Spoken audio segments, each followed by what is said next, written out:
Today's video we're going to be taking a look at question 16 from the Specialist External Exam for 2020, paper 2. Now this will be a long video, so the reason why I've been doing these videos here is to go in a bit more depth on each question, especially with a question like this here, okay? Because if I were to do the full Specialist External Exam video, it'd be like 2 hours or something, okay? This video might be half an hour, 10 minutes, etc. Who knows, okay? Now, if you have any questions at all about this one here, you leave something in the comments and I'll try my best to answer it. If you guys are interested in the full Specialist External Exam, the link is in the description below. If you guys want a Specialist External Exam bundle pack, the link is in the description below. And I've now just released a special pack which comes with methods, physics, chemistry, and specialists for the price of only 3 though. So that is also in the description below, and it'll only be available for a limited time. But let's get straight into this guy here. So, question 16. Consider the identity cos 4x equals a cos the power of 4 theta plus b sine squared theta plus c, where a, b, and c belong to complex numbers. Okay. So here, the first part of this question is determine the values of a, b, and c using de Moivre's theorem. 5 marks. Okay. So first of all, de Moivre's theorem is used when we're raising powers to complex numbers in polar form. So we use this identity, or not this identity, this expression CIS, which stands for cos theta plus I sine theta. And you might have an r in front of it, where r is the length of your complex number. So there'd be an r in front of all that as well. Now, if we have something like this, z equals r CIS theta, and I raise it to the power of 2. When we have it in polar form, de Moivre's theorem basically says you can square the length, aka apply the power to the length, but the angle actually gets multiplied. So it'd be r squared CIS to theta. Okay? Now, the tricky thing about this question here is there are no complex numbers present here. What they have said though, actually, that won't be complex numbers here. That was my mistake at the start there. Because it's z, that means integers. I keep thinking z is just complex numbers. No, it's not. That's integers. At the moment, our question has no complex numbers present. However, they want us to use this here. So what we've got to think is, alright, how do we even start this question? Well, first of all, don't bother starting with this thing here on the right. Let's work out how could we get something like this. Okay, first of all, let's just think we've got something like this. CIS theta, okay? How do I get a cos 4 theta there? That's easy. I raise it to the power of 4. So CIS to the power of 4 would mean pretty much cos theta plus I sine theta to the power of 4. Now, using de Moivre's theorem, you can apply that power of 4 outwards. So this would be the same as CIS 4 theta, and then imagine there's just a 1 there, okay? Then you've also got this guy here. This is the only way I think we could probably start the problem, because any other way would just be using trig identities. However, they said using de Moivre's theorem, so this is the best way I think we could start this problem. Now, you might be wondering, well, for starters, none of that looks like any of this. That's okay, we're just going to be patient in this question here, okay? So here, what I might do is might think to ourselves, alright, there's no complex numbers present in the equation at all. What if we just look at the real values then? Because these are all real. What if we just looked at the real values here? Now the reason why that's important is because the cos term on the CIS is a real term, and that's there. And here, if I were to expand the CIS instead of writing a CIS 4 theta, I could write that as cos 4 theta plus I sine 4 theta. That's a lot easier, and we can see that is now present there. But what do we do about the thing on the other side? Well, since they're both equal to each other, what if we just started expanding that? Now, I know you're thinking, expanding that, won't that just give us this? Not quite. It'll give us something equal to it, but not exactly this, okay? So here we've got this on the left-hand side. We are going to expand this thing here. Now, you've got to be pretty good at expansion here to get this fully right then. Now remember, I is the square root of -1. Okay. Now when we're expanding this, I would just write it as 2 lots of these guys here. So first of all, I'd write it as 2 lots of, if I can get my thing here, 2 lots of this. Expanding one of these is fine. Okay. So we're basically going to make the problem a little bit smaller. So here, if I were expanding this thing here,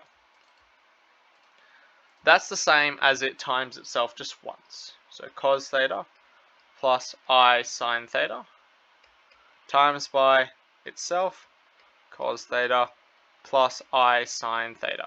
So when we work this guy out, we can put it there and there at the same time. Okay? So here, it just allows us to organize our working. So if I were to expand this, multiply it out like this, always draw the arrows here. I do them and I got like 90 something in specialists. Okay, so you can do them as well. Cos theta times cos theta gives you cos squared theta. Okay, then here you've got cos theta times I sine theta. So it's going to be positive. I'm just going to go cos theta, sine theta, and then just I at the back. Now you're actually going to have, oh no hats, it's not a vector. You're actually going to have 2 of them because you're going to have I sine theta times cos theta again. So instead of just writing it again, I'm just going to put a 2 in front of this because there's going to be 2 of them. Hopefully you can see why that is. And then for the last time you have I sine theta times I sine theta. So in this case here, it's going to be positive I squared sine squared theta. Okay? Now, what we'll do is try and simplify that right now. So we have cos theta plus 2 cos theta sine theta I.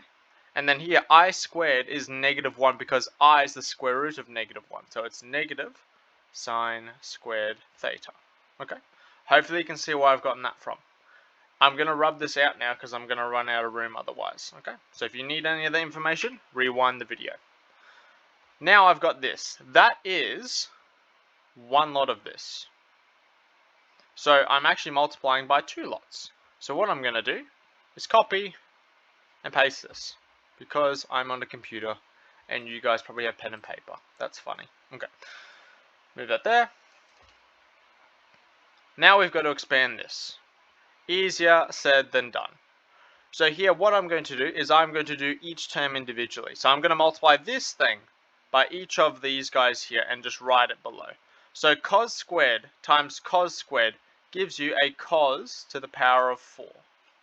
Then I'm going to go cos squared times by 2 cos theta sine theta I. That's going to give you positive 2 cos cubed theta sine theta I. And then the last one, cos squared theta times by negative sine squared theta gives you minus cos squared theta sine squared theta. So that's just for that green bit there. Okay? Now I'm going to do the next bit. Let's do this one. That times by each of these guys here. So 2 cos theta sine theta I times by cos squared theta gives you 2 cos cubed theta sine theta I. Then I've got 2 cos theta sine theta I times by itself, which is going to give you positive 4 cos squared theta sine squared theta I squared.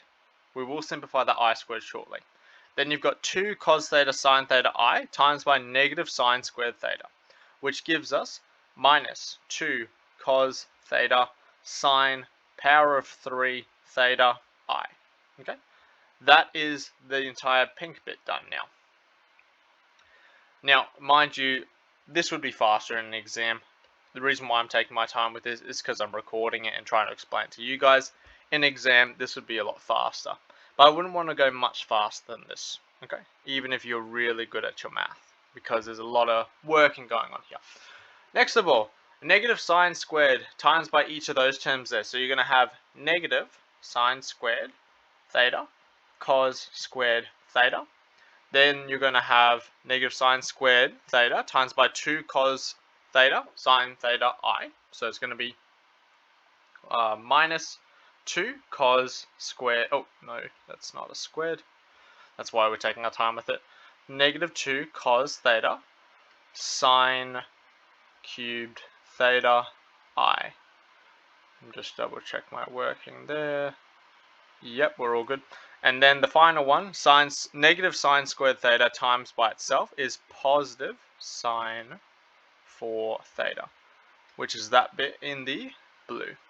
Now again, if you make one mistake in this, you will not be able to do this question, okay? That's why trig is a bit hard. Hopefully you can see how I've expanded that. Alrighty, so I'm rubbing that out now. Now you're probably wondering why we did all of that. Well, we've got CIS to the power 4 written as one expression, and now we've also got it written in another expression. Now we're not going to use all of this here. We are only going to use the bits that are relevant to us, okay? Now, if we look at the original equation here, notice there are no complex terms at all, okay? So this is one side of the equation, and this is the other side of the equation.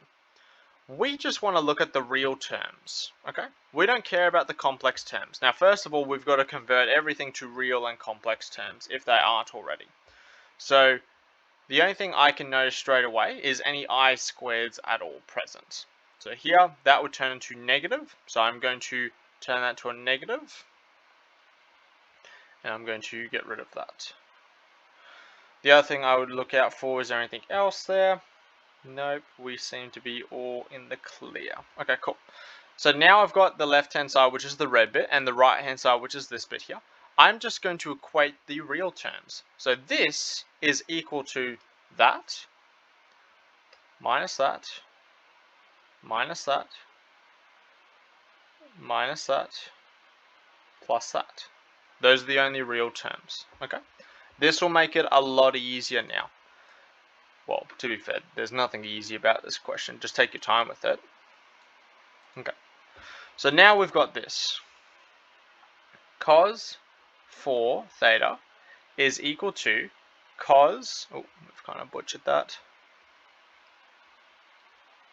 4 theta minus cos squared theta sine squared theta minus 4 cos squared theta sine squared theta minus sine squared theta cos squared theta, and then plus sine 4 theta. I'm going to get rid of this stuff now because I'm going to run out of room. If again you have any questions at all, leave something in the comments and I'll try my best to answer it. Okay, like terms. That is a like term with each of these guys here. So in total there's a negative 6 there. So we have cos 4 theta minus 6 sine squared theta cos squared theta plus sine 4 theta. Now you might be wondering why we did all that. Well, now we've got an expression that's starting to look like this guy up here. I can see a cos 4, a sine, kind of a sine squared, and a cos 4 theta on one side.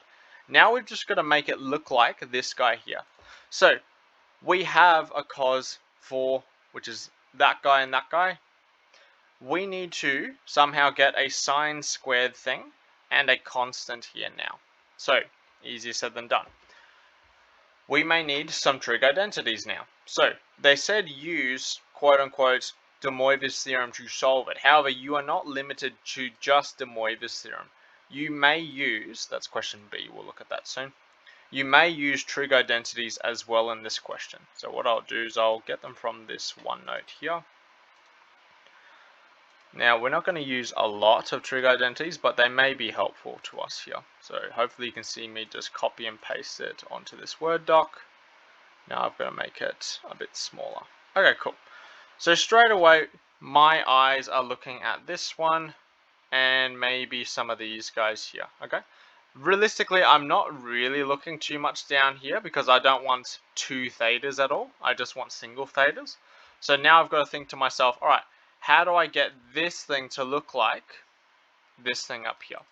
Again, easier said than done. Actually, I'll move this guy up here and I'll move I shouldn't have done that. Don't even know where that working went.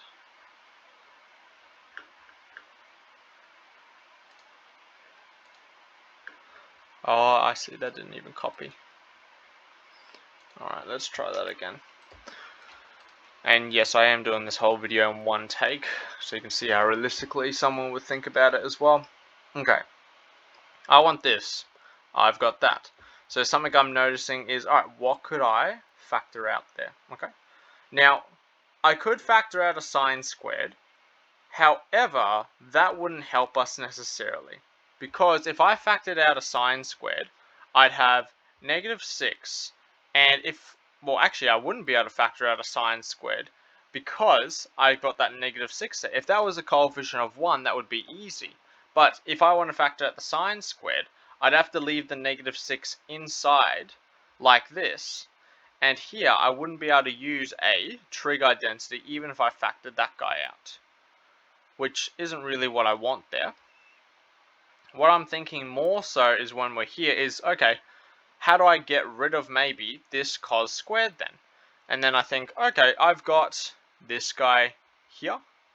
Why don't I just write it in terms of that guy there? If I rearrange that, I get cos squared A is equal to 1 minus sine squared A. That could work. It will get rid of the cos squared, which gets rid of a bit of our problem, and it will put us in the right direction to combine maybe some like terms. So here, why don't we just do that? So we have cos 4 theta equals cos power 4 theta minus 6 sine squared theta multiplied by 1 minus sine squared theta plus sine 4 theta. Multiply that out, including the -6.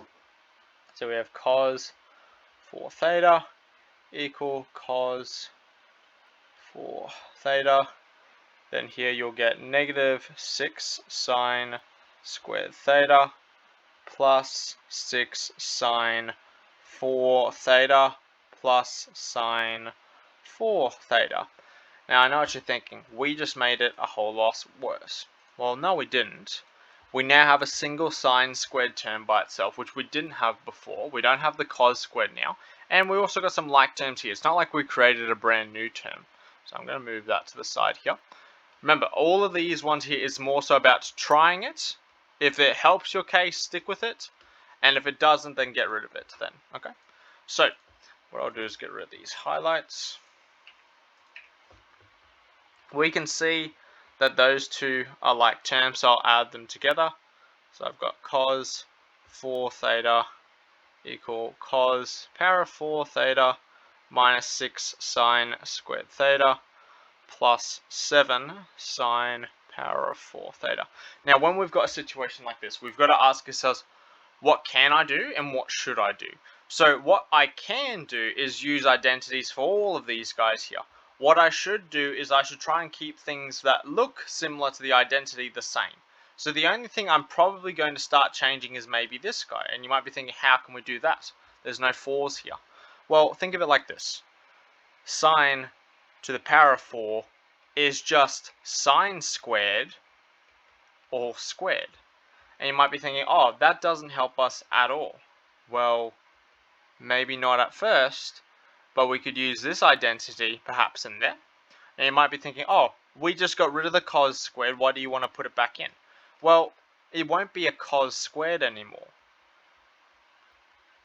It's going to be a cos to the power of, so cos to the power of 4. If I rearrange this to get the sine squared by itself, I've got 1 minus cos squared A.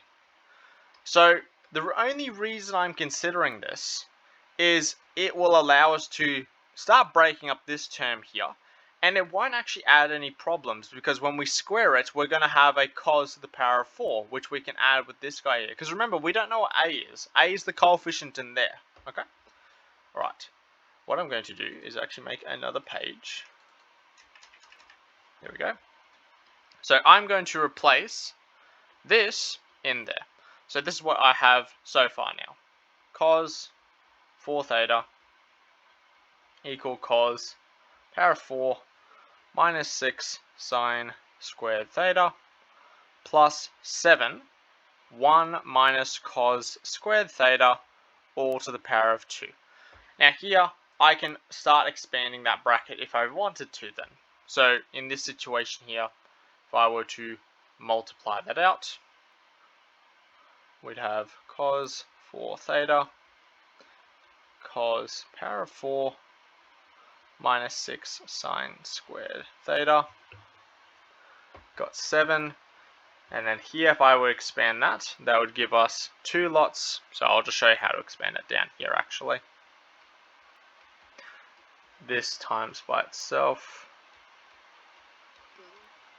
so multiply that out like this, likewise here, so this will give us 1 minus, and there'll be 2 lots of cos squared, and they'll both be negative, minus 2 cos squared theta, and then you're going to have positive cos to the power of 4. So here we've got that all in here. Again, assuming no mistakes. Okay. Now we'll multiply that out. So multiply that out. Now I know what you're thinking is like, oh, we just add the cos squared back in there. We made the problem even worse. No, we didn't, because we can get rid of it again. So we've got cos theta, cos 4 theta, minus 6 sine squared theta, and we still got this guy by itself, which is what we really want, plus 7. Then you've got a minus 14 cos squared theta. Then you've got a positive 7 cos 4 theta. And we can see those are like terms, so we can just add them together. So now you have 8 cos 4 theta minus 6 sine squared theta. Then you've got positive 7 minus 14 cos squared theta.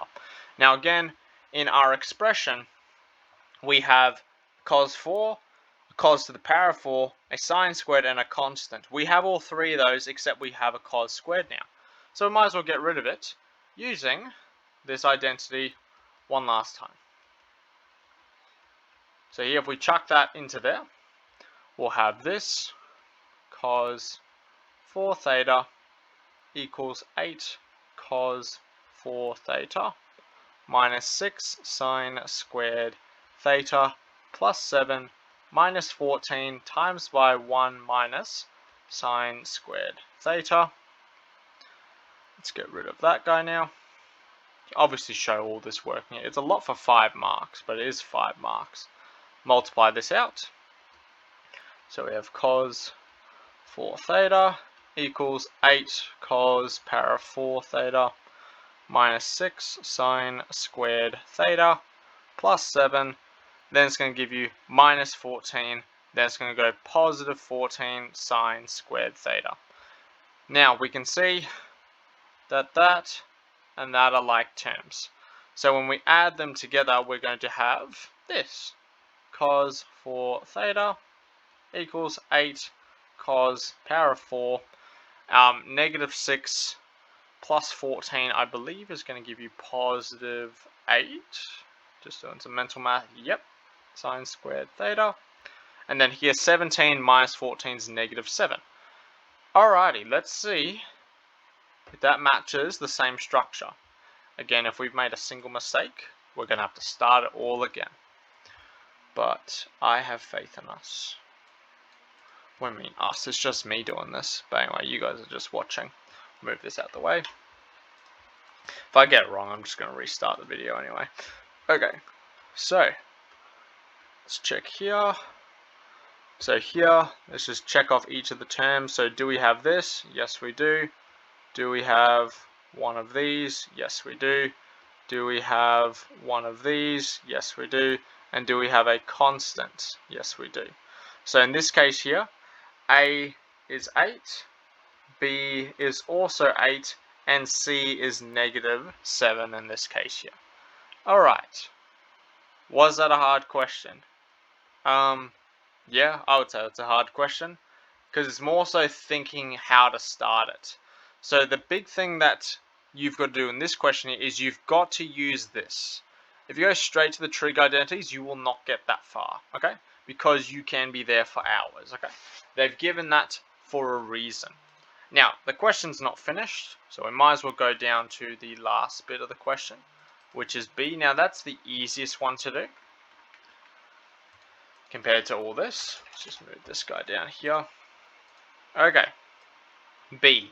State an appropriate method of verifying your results. Well, we could just compare the graphs of both of them. So using your graphics calculator, you could graph this guy, and it should overlap with the graph of that guy. And I'm pretty sure that's also what they have in the marking guide. Other than that, there's no really other way you could verify your result unless you start expanding this guy. But yeah, it's only worth 1 mark, so I expect that's all they're asking with that question. Okay, now if you had any questions about that one, leave something in the comments below. If you guys have a question of your own, submit it to my email. If you guys want the Specialist External Exam Bundle Pack, the link is in the description below. But otherwise, I'll see you guys in the next video.